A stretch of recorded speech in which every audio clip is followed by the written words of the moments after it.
Hey guys, LaFlamme Throwers back for another quick take, and I think you're going to love this one.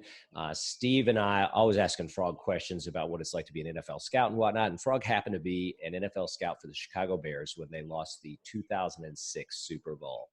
Frog, what was it like to be on the losing end of a Super Bowl team?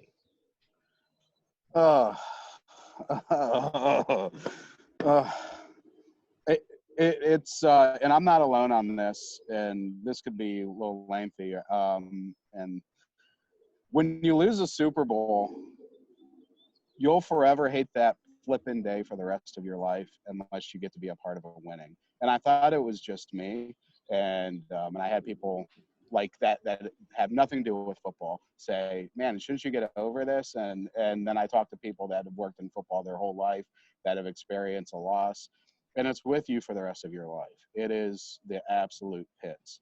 Like the hurt, it sticks with you forever. Why it also extra stings is the best analogy I can come up with is, let's say you're going to get married on New Year's Eve, festive day, and there's a celebration to be had all over. New Year's Eve, people are festive, and it's a day that we know it's going to be festive, and we know what day it's going to be on.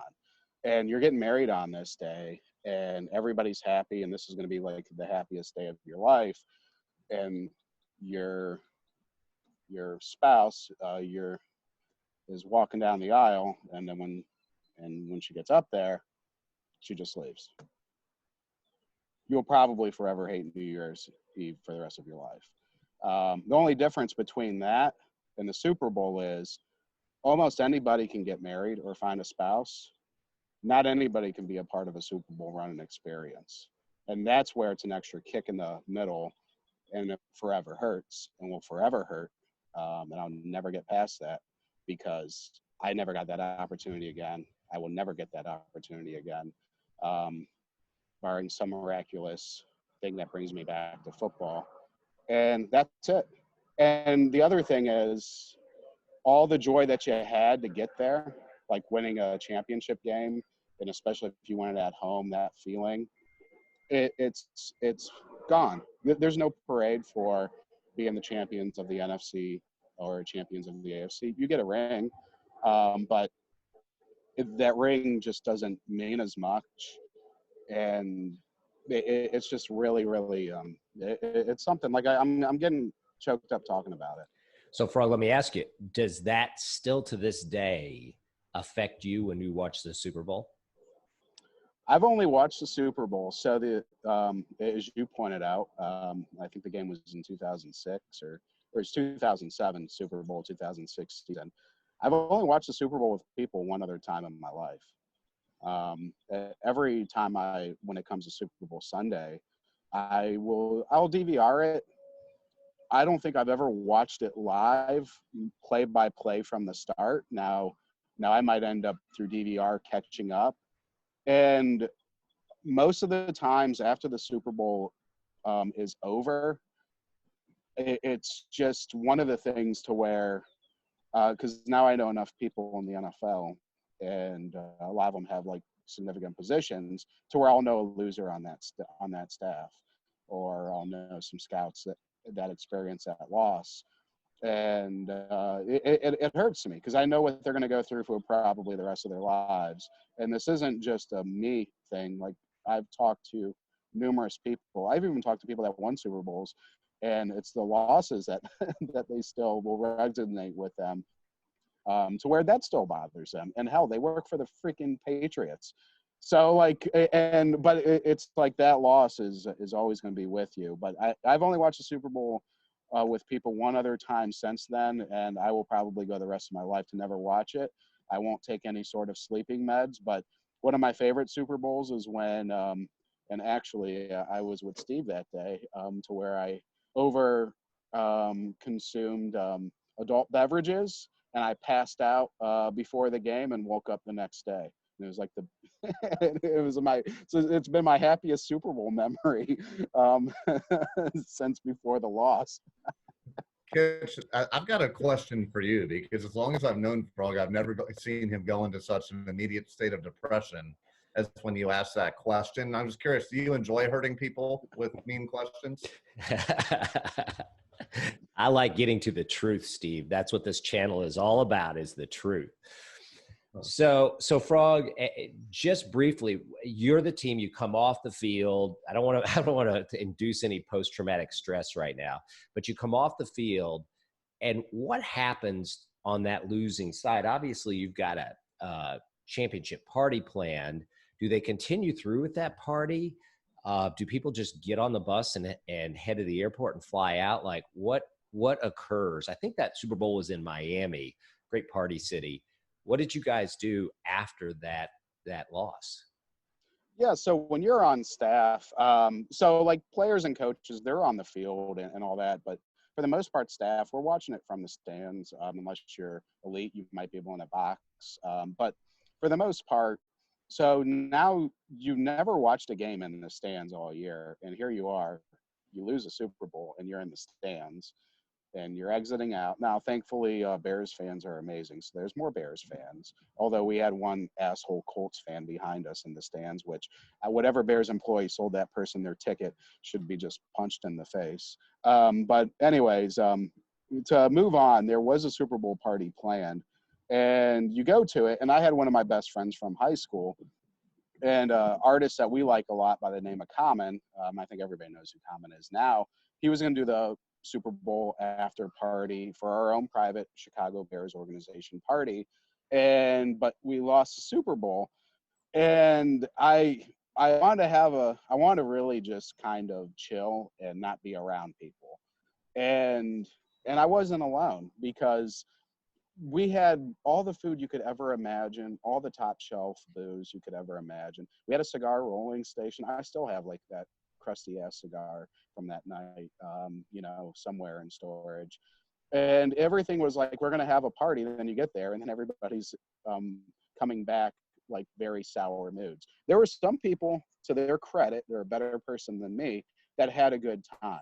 Like it was such a wonderful organization. And I do remember a lot of people, that family, they were devastated because it's their name, the McCaskey family. But I do remember some of the owners, they had on a happy face, and I wish I was mature enough to be appreciative of that. All I wanted to do was eat, and I think I forced myself to have a drink, and then I was like, I need to get over this. I have one of my best friends with me. This is a party. One of our favorite artists is performing, and again, like, let's go have a good time.